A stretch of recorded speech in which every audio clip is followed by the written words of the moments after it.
Showbiz Fanatics, ito na ang isa sa pinakamagandang balita na natanggap ng TVJ. Sa wakas, pangalan ng TVJ nalinis na dahil po sa interview na ito. Ang lahat ng yan, but before that, if you haven't subscribed yet to my YouTube channel, please don't forget to like, share, and subscribe at hit mo na rin ang notification bell for more showbiz updates. And please don't forget to hit the all para ikaw ang unang-unang makakapanood sa lahat ng ating mga updates. Bago nga tayo magpatuloy sa ating updates for today's video, ay nais ko po munang magpasalamat sa lahat po ng mga legit viewers, subscribers, and legit lover cards natin na lagi nag-aabang at umaantabay sa lahat ng ating mga updates.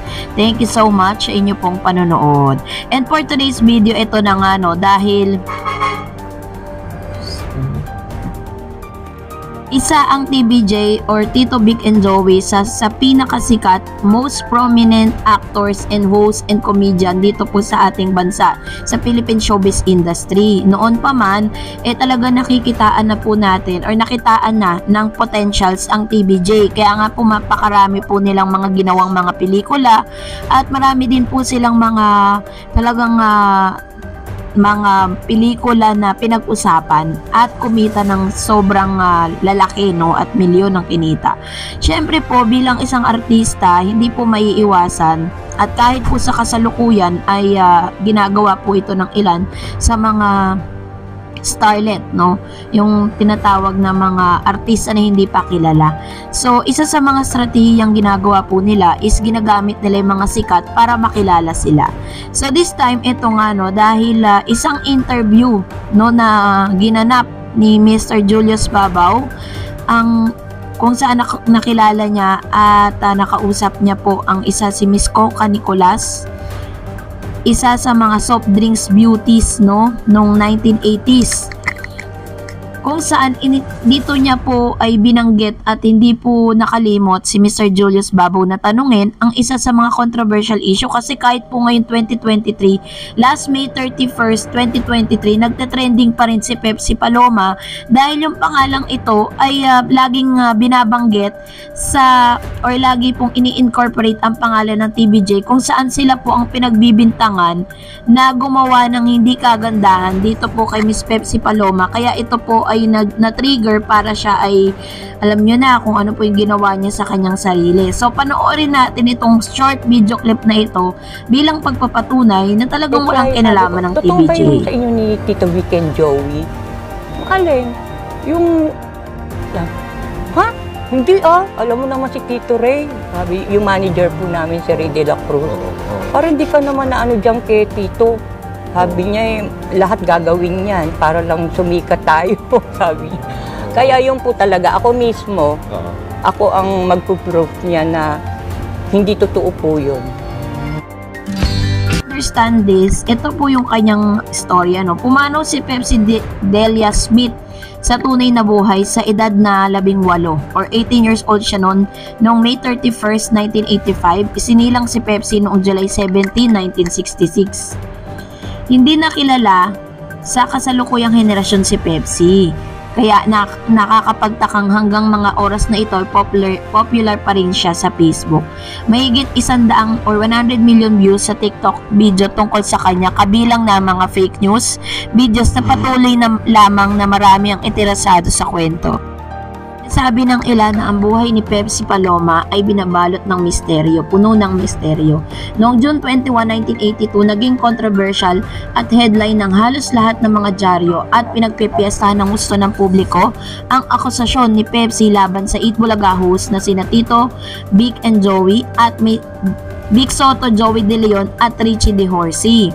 Ayon kay Pepsi ay minolestya nga daw di umano siya sa isang hotel sa Quezon City kasama ni Pepsi sa pagrereklamo ang kapwa niya sexy star na si Guada Guarin. So dahil po dito ay nilinaw ni Miss Coca, yung Coca Nicolas, ang patungkol sa issue na ito na wala daw di umanong katotohanan ang lahat ng mga bagay na binibintang sa dito po kay Vic Soto and Joey De Leon, dahil siya po mismo ang makapagpapatunay na ginawa lang ito ng manager ng soft drinks beauties para po sila ay makilala. And inamin bago pa man din po na mawala yan si Miss Pepsi Paloma, inamin niya rin na wala naman talagang katotohanan ang lahat ng bintang. Pero hanggang sa ngayon ay ginagamit ito, no, lalo na ng kabilang kampo na mga pro-tape. At si Isko Moreno, no, na binanggit niya pa ito doon po sa kanilang pagsugod, na kumbaga sinasakyan nila yung issue na ito na wala namang katotohanan. So paano ngayon nila babawiin yung mga pagbibintang at kung ano-anong mga salitang binanggit nila para dito kay Sir Joey De Leon at Vic Soto. Narito naman ang ilan sa mga komentong napili natin, ano. Ito po, kinuha natin to doon sa mismong interview ni Mr. Julius Babaw. Kasi may mga nagka-comment doon na parang natutuwa sila dahil nalinis na nga yung pangalan ng TBJ. Thank you for this, Julius Babaw. This interview cleared a lot of things, hindi lang about her, pati sa iba pang manyang kasama, lalo na about Pepsi Paloma and the TBJ. Kokak seems so mabait, prayer for you na sana maging okay na sila ng anak niyang babae. So ito po yung kanyang komento. Tama po siya, 'di ba? Kasi parang this is the high time para po basagin na. Siguro po ginawa rin to ni Mr. Julius Babaw kasi nga even sa TikTok kasi nagte-trending yan eh.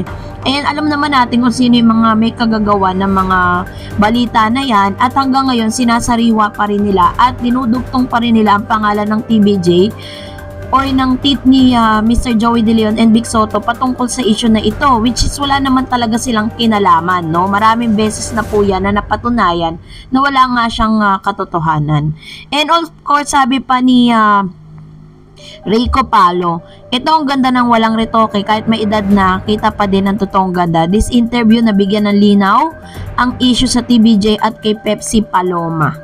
So, lagi kasi siya nagte-trending and this time, siguro naman mananahimik na itong mga pro-tape at maging si Isko Moreno, no, binanggit niya po kasi yan eh, kaya talagang nakakagigil din na parang ikaw na alam mo ang katotohanan at alam mo yung batas, alam mo yung totoo, pero ikaw nakikisawsaw ka din dun sa issue na yon dahil wala lang silang maipukol dito po sa TBJ.